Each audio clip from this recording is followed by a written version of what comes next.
I was born hard of hearing. I am the most useless shadow guard by my master's side.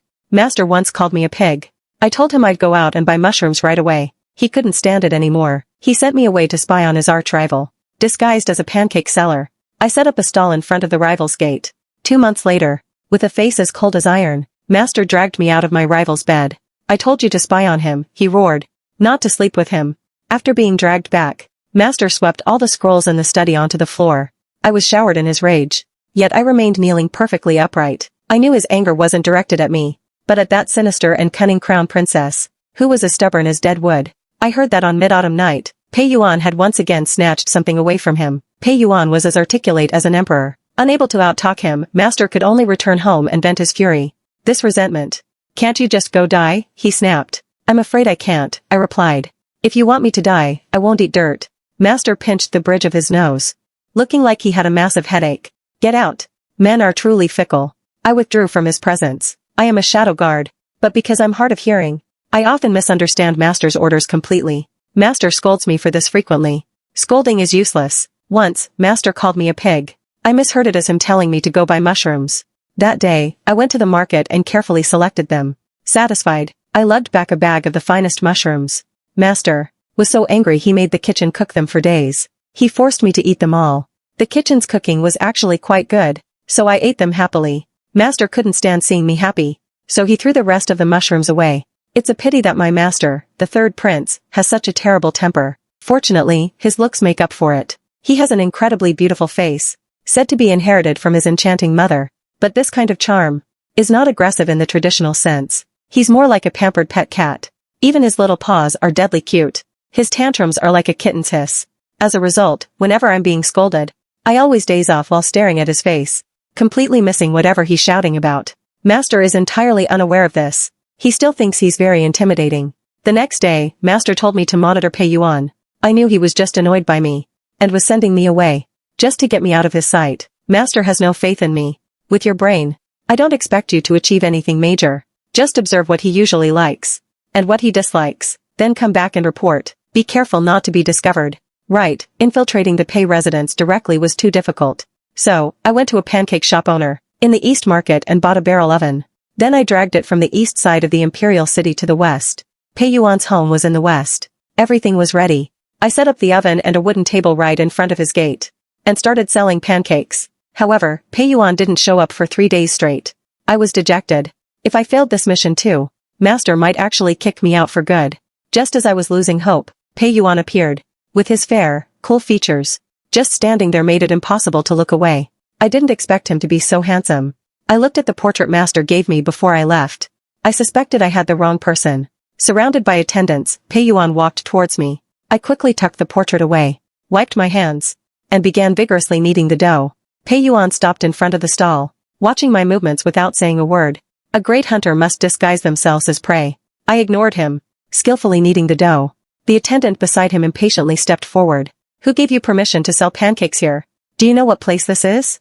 Pei Yuan frowned, and raised a hand to stop the attendant's next words. I am Pei Yuan, of the Wanqing mansion. Where are you from, miss? Why are you setting up a stall here? Is setting up a stall not allowed here? No, Huayan law permits stalls in this area. My lord, ensuring the people live in peace is the duty of an official. Rest assured, miss, if you sell your pancakes here from now on, no one will hinder you. Really? I can really stay here? Pei Yuan was startled by my sudden enthusiasm. Naturally, it is true. He inexplicably looked away, avoiding my eyes. I let go of his hand, pulled a fresh, hot pancake from under the cloth, and shoved it at him. Thank you, lord, take it and eat. It's on the house. He stared blankly at the pancake, as if reminiscing about something. Eventually, he walked away with it, looking distracted. The attendant kept chattering away, telling his master how suspicious I was, and how dangerous it was to let me stay. But it seemed Pei Yuan didn't hear a word. He suddenly turned around. I forgot to ask for your name. I'm called Wei Ji. After that day, Pei Yuan often came to my stall for pancakes. Every time he came, he brought 5 copper coins, each polished until they shone. After many visits, I learned his preferences. I felt very accomplished. So, in my secret report to Master, I wrote down all of Pei Yuan's favorite flavors. 2 days later, Master replied, useless trash. If you keep wasting time, I'll truly kill you. Master was always so mean to me. Pei Yuan was different. He was always very gentle. During our small talk, He would occasionally ask questions about my life, like why someone so young was running a stall all alone, or where my parents were. I replied casually, my parents died a long time ago. A flash of pain crossed his eyes, and he fell silent, looking heavy-hearted. I was an orphan from the wars. The third prince, Shan Yuan Shen, took me in. Originally, he wanted me to be a maid, but when he discovered my innate divine strength and excellent physique, I was moved to the Shadow Guards. I was thrown into the so-called Iron Blood camp. I struggled between life and death for several years. Many people in the camp died, but I survived. But Master still seemed to hate me. If you weren't somewhat useful, I would have thrown you into the canteen to feed the fish long ago. My eyes lit up. Fish for lunch? Grass carp or common carp? Master took a deep breath. Get out. Rule 3 of the Shadow Guards, stay loyal. Know your business. As a Shadow Guard, my usual duties were varied and shocking, including but not limited to secret assassinations, stealing intelligence, and kneeling to beg for mercy. Mostly kneeling to beg for mercy. And now, selling pancakes. I set up my stall at Pei Yuan's store for a month. He visited more and more frequently. Not only did he come, but he also brought me things. Sometimes treats. Sometimes trinkets. Even if I said I didn't want them, he would find all sorts of reasons to make me accept. The surrounding customers would eat their pancakes, while watching us with knowing smiles. The way Lord Pei looks at the pancake lady is quite something. Pei Yuan would stammer in response. I thought to myself, could it be that Pei Yuan had noticed something? Did he know I was spying on him? Feeling guilty, I stuffed a bit more meat into his pancake. There was a brilliant sunset in the sky. The crowds gradually dispersed, but Pei Yuan still hadn't left. Lord Pei, today's pancakes are all sold out. I'm closing up. Is that so? But I want to stay with you a little longer. I want to as well. After all, staying longer meant more time to spy. Pei Yuan looked up, seemingly shocked. An arrow suddenly whistled through the air, interrupting his words. It thudded into my pancake oven. I recognized it as an arrow from Master's mansion. I couldn't help but frown. Which blind fool was doing this? Master said we couldn't assassinate Pei Yuan, because if anything happened, he'd be the scapegoat. This had to be someone from another mansion trying to frame him. But in this situation, I couldn't reveal my martial arts skills. Otherwise, my surveillance mission would fail. I fell into deep thought. Dark figures on the rooftops drew their bows. Before I could think further, Pei Yuan had already pulled me down to protect me. Miss, I'll head out first in a moment. They will follow me. Stay here and don't move, understand? Being pinned down was uncomfortable, so I instinctively looked up. My lips brushed against his chin. He immediately lost his composure. Arrows pierced the air. At the critical moment, I resigned myself and shielded Pei Yuan, taking an arrow for him. The people on the rooftops vanished silently. Pei Yuan rushed over. Miss, wait for me here, I'll find help.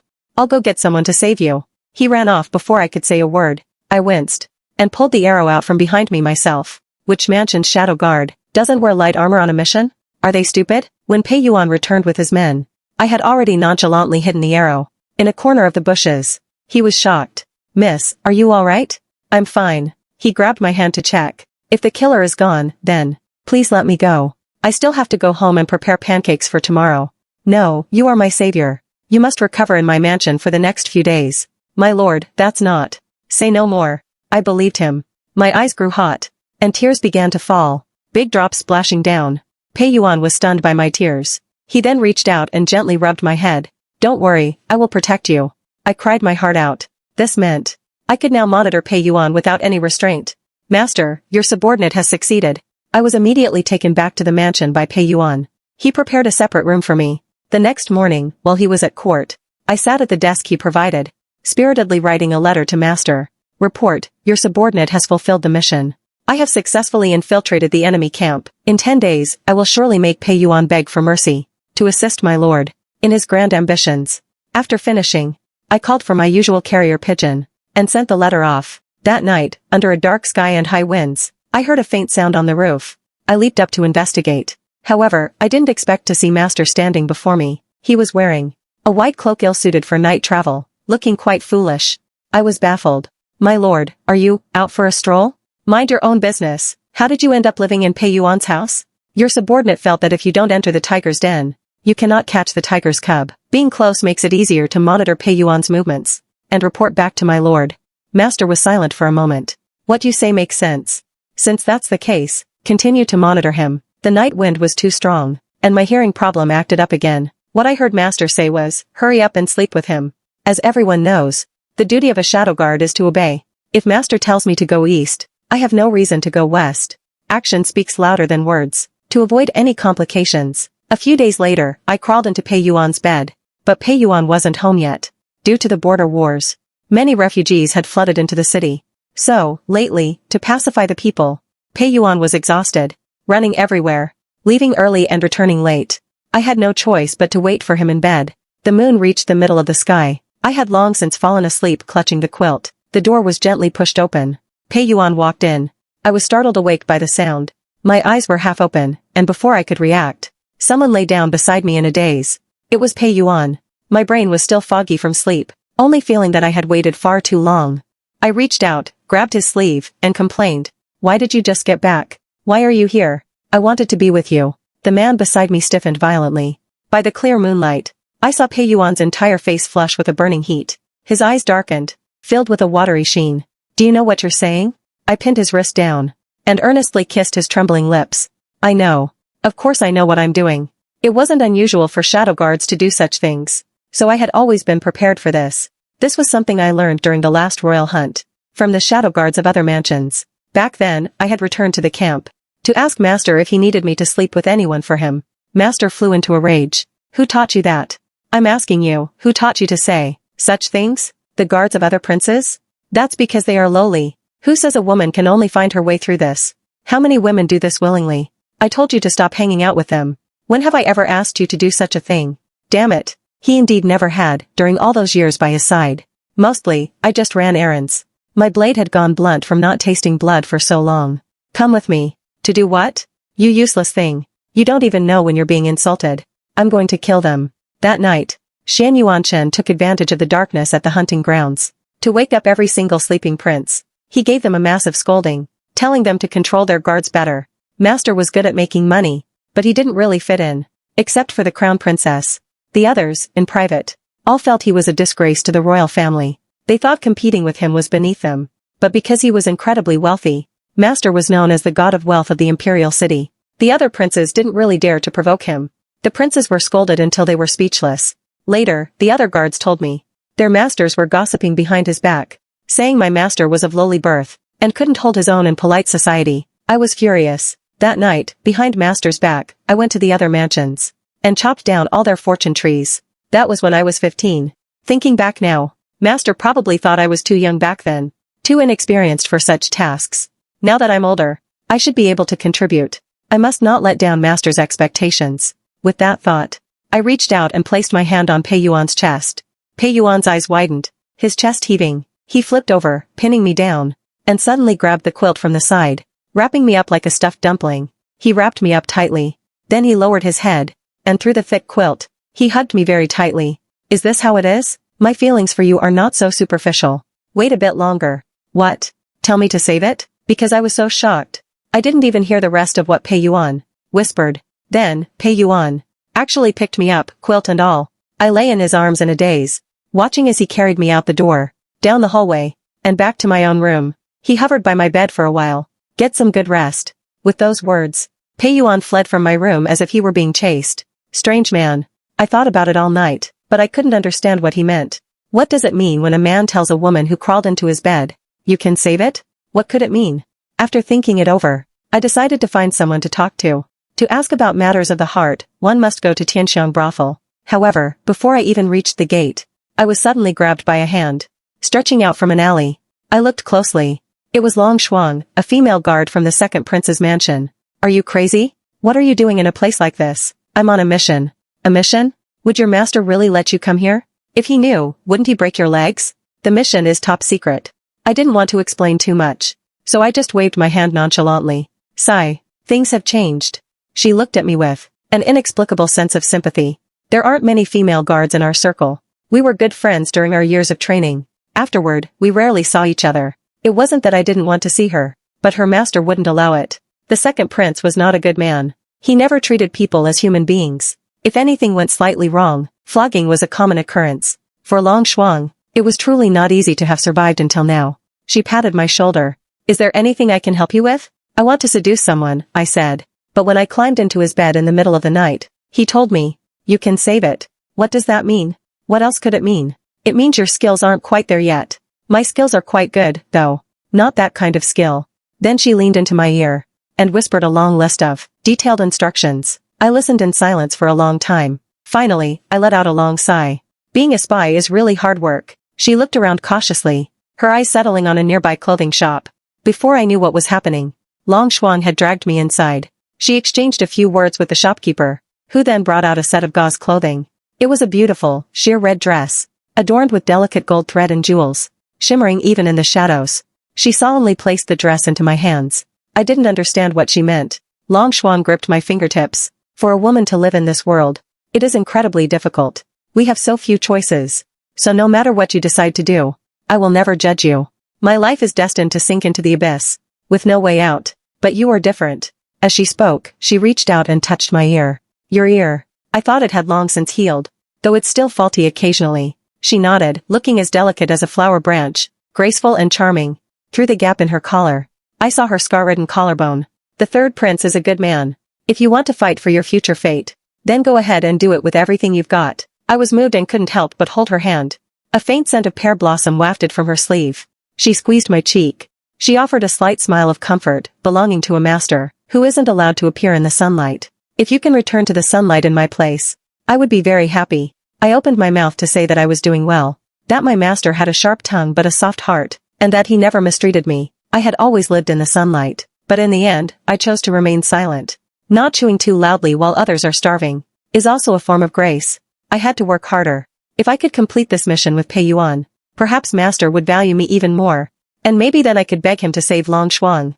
Actually, it wasn't that I hadn't tried to beg master to save her before. That time, master surprisingly didn't get angry. He sat upright on his grand chair, staring at me, until the incense had burned halfway down, and the Longjing tea by his hand had gone cold. Master then said indifferently, "Why do you think your status gives you enough to spare? To worry about another?" I felt as if struck by lightning.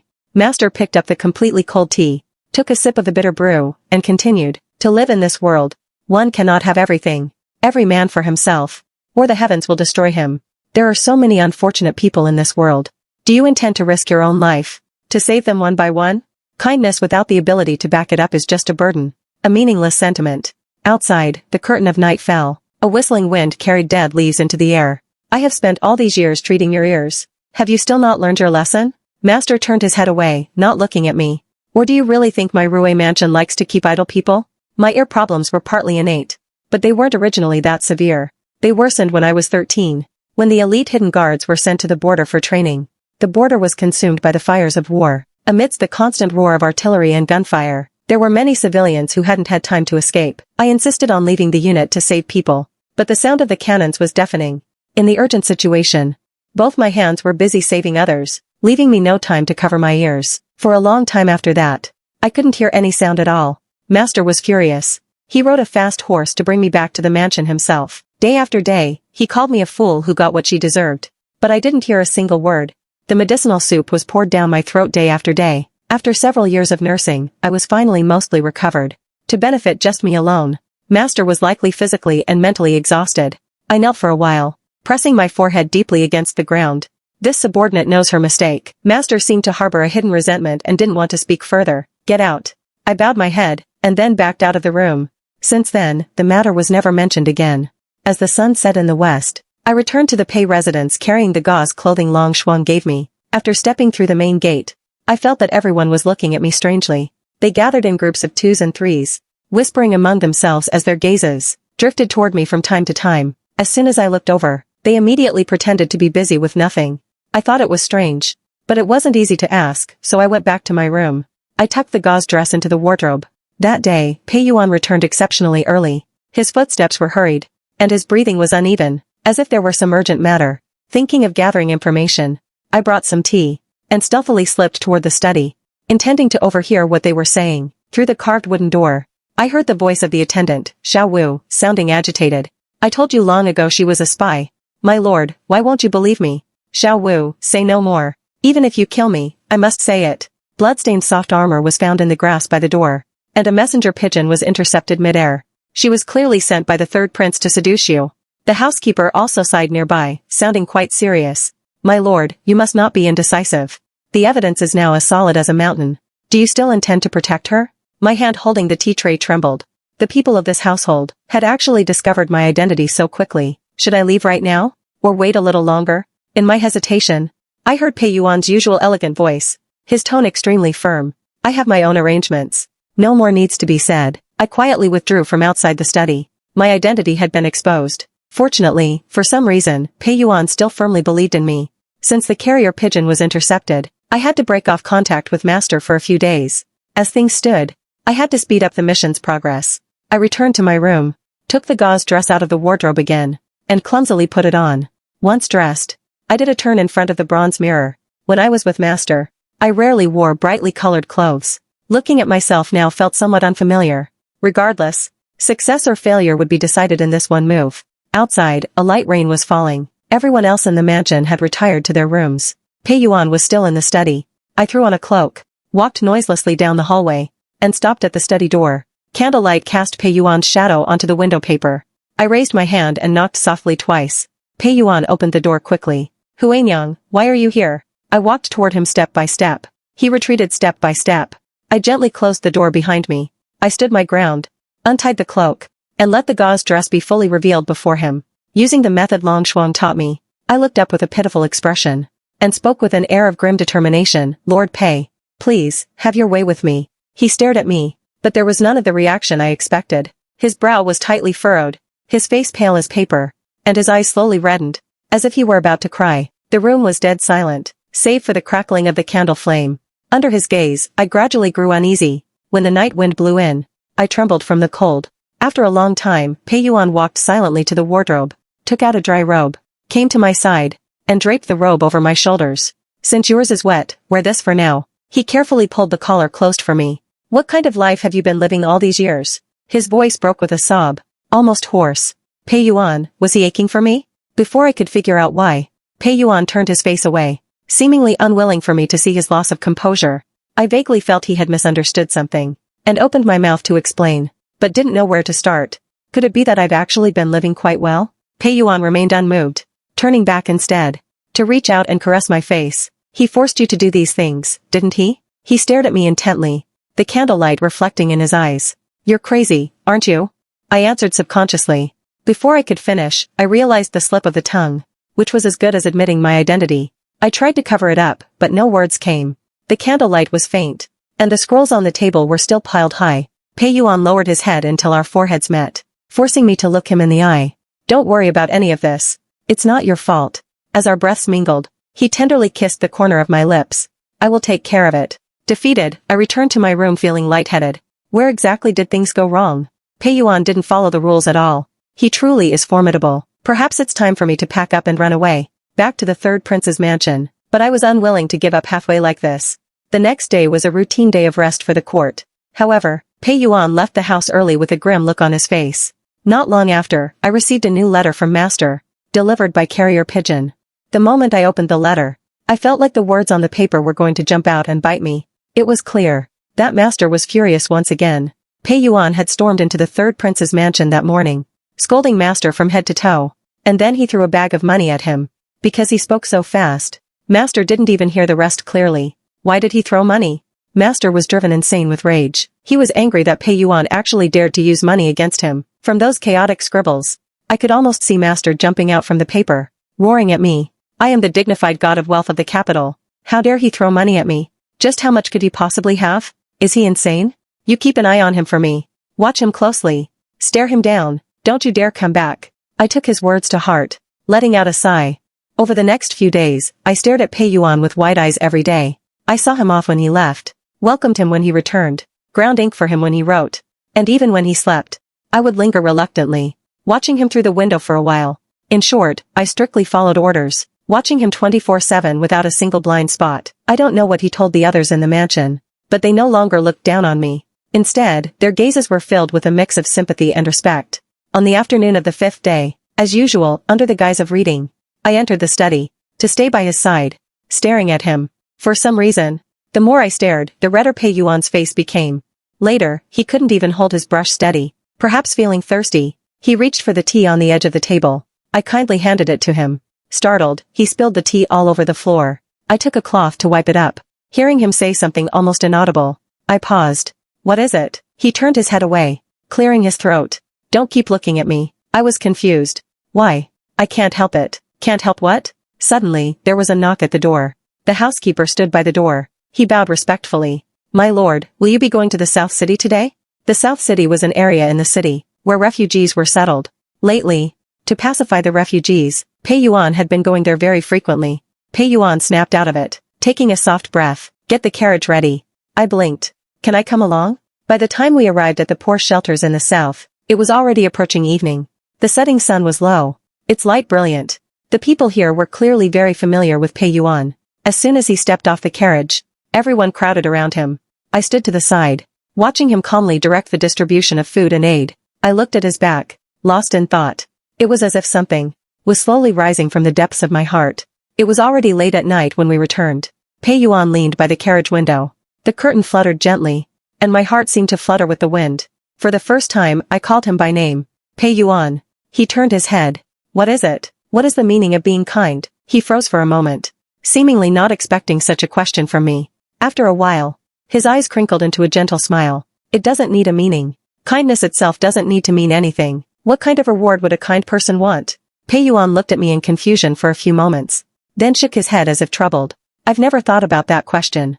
An unexpected answer. I fell silent. Yet I felt what he said made a lot of sense. People always search for meaning, but not every single thing in this world needs to have one. Pei Yuan looked at my dazed expression. Huanyang, is there something you want? Me? I paused, feeling lost for a moment.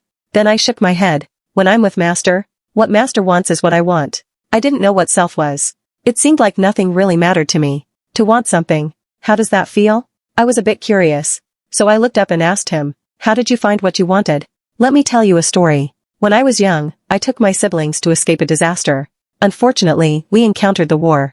Cannons roared, and we had nowhere to hide.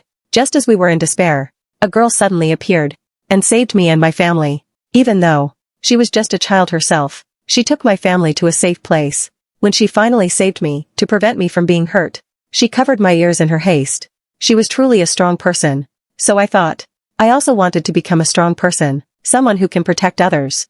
All these years, I've really wanted to see her again. For this wish, I have worked my way to where I am today. Because I want to stand before her again and tell her one thing.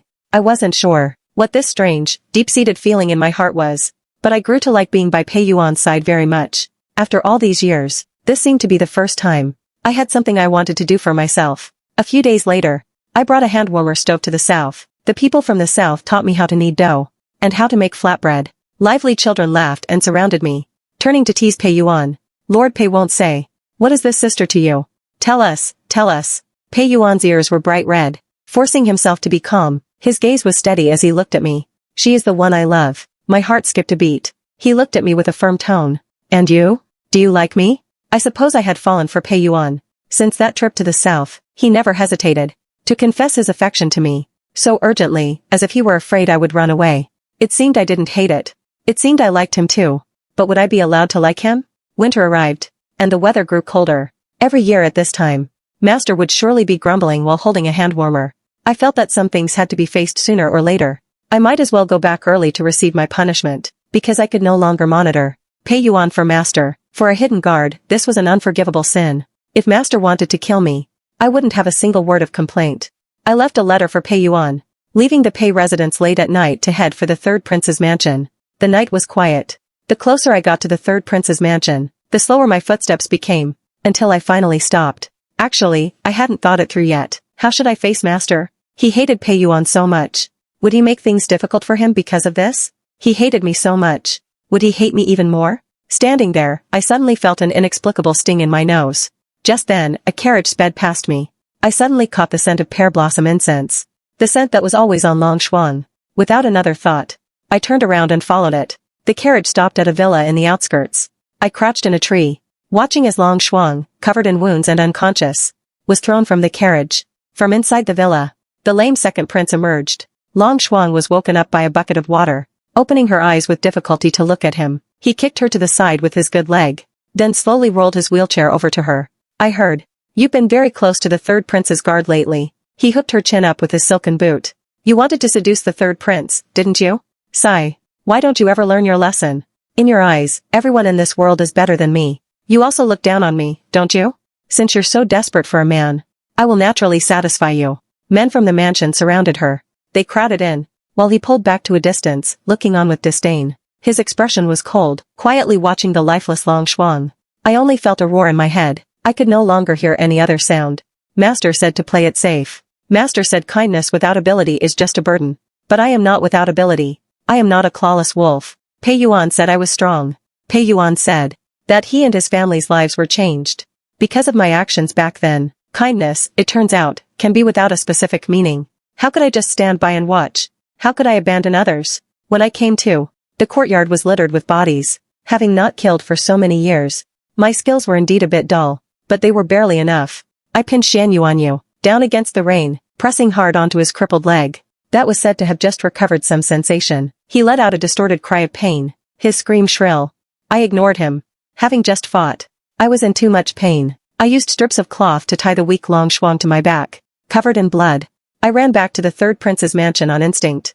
The moment I saw Master, I finally collapsed, relieved of my burden. In my blurred vision, Master showed a look of devastation I'd never seen before, stumbling toward me. It seemed to be raining. The rain hitting my eyelids was strangely hot.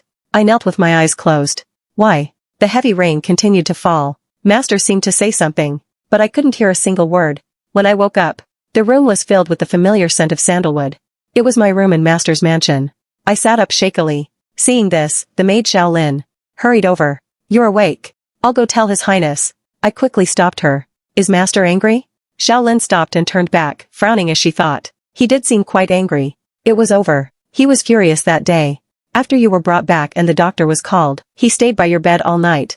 Then, as soon as it was light, he took his men to find the crown princess. Find the crown princess? From Xiaolin's mouth, I learned the whole story. I had been unconscious for 3 days. That day when I collapsed in front of the Rui mansion, Master brought me and Long Shuang inside, and found doctors to treat us through the night. Given the mistakes I had made, I should have been in the imperial prison by now, because I had killed someone, and injured the current second prince. However, the emperor was gravely ill, and the crown princess was acting as regent. The crown princess was a woman of great skill and talent. Despite the many criticisms regarding her status in court, she never paid them any mind. She had even turned the tide when the emperor fell ill, stabilizing the situation in the imperial court. Master arrived at the Eastern Palace first, followed closely by Pei Yuan. Pei Yuan had read my letter, and rushed to the third prince's mansion to explain things to Master, but he missed him. Instead, he received news of my serious injuries. Before the crown princess could even speak, the two of them got into a heated argument in the Eastern Palace. Didn't I make it clear to you that time? I'll give you all my money, just to ask you to let Wei Ji go. Don't start acting crazy with me again. What do you mean, let her go? You treated her like a tool to seduce me. You don't respect her at all. And you don't deserve her sacrifice. Master was so furious he was about to explode. Who told her to seduce you?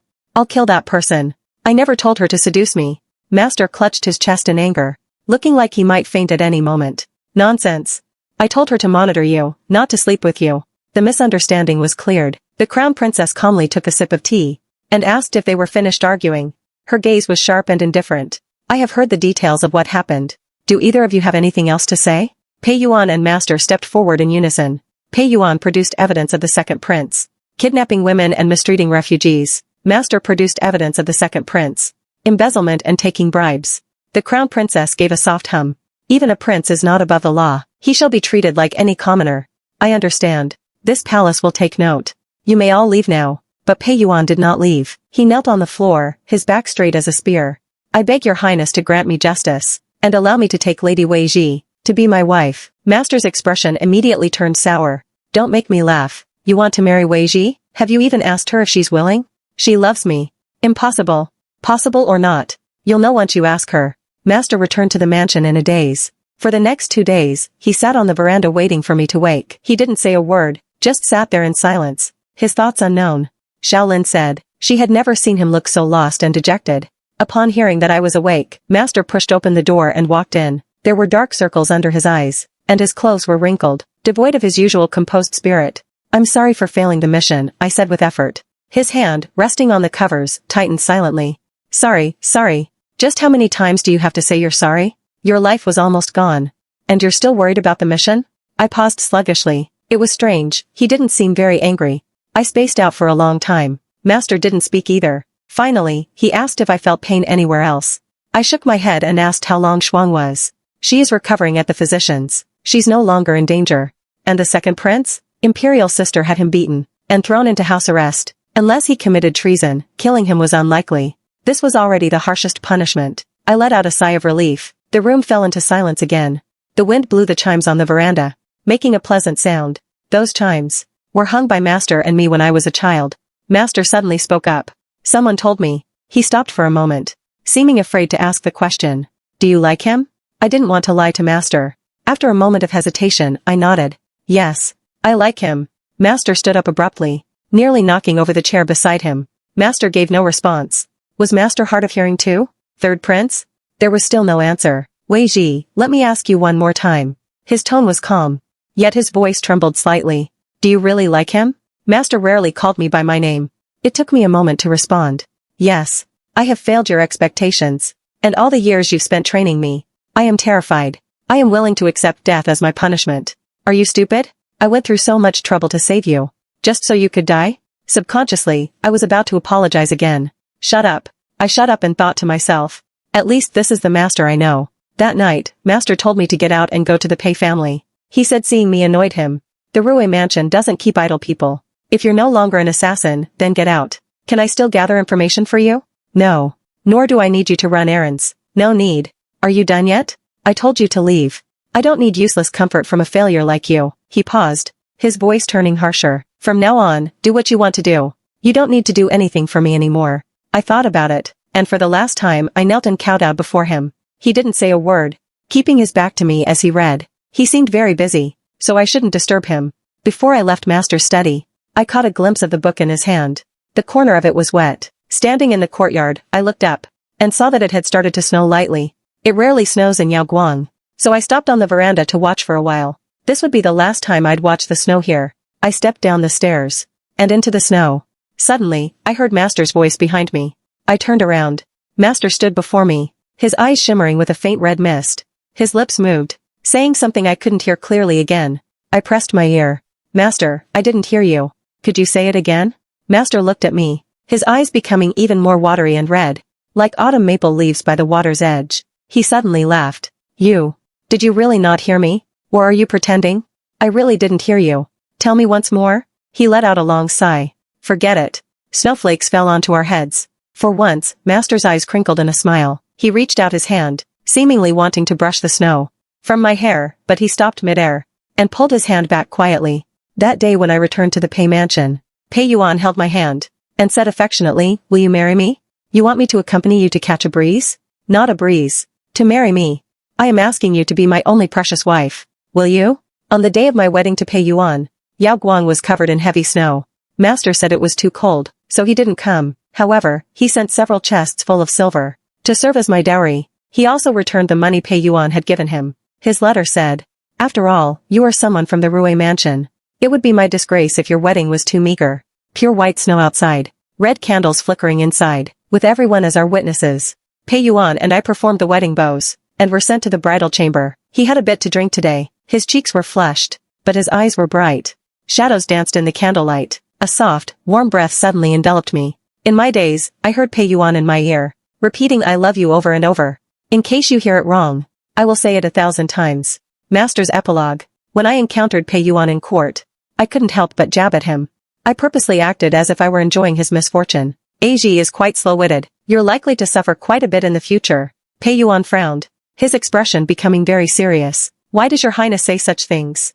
Words like that are very hurtful. Does your highness not know that? I was at a loss for words.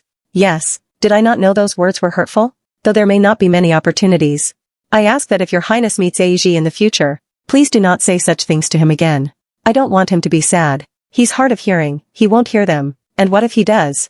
Hurtful words, even if only one sentence is heard, will cause pain. Does your highness want Aji to be sad? I was completely speechless. He is my precious wife. He is smart and lovely. Choosing to do certain things isn't stupidity. It is kindness. I hope your highness understands that. It was as if Wei Ji and I had lived together for over a decade, only for another person to come and tell me exactly what kind of person he was. In that moment, I finally understood. What stood between Wei Ji and me wasn't status, nor was it his hearing, nor any resentment. It was me. From beginning to end, I was the one who was indecisive, leaving myself alone in a haze of my own making.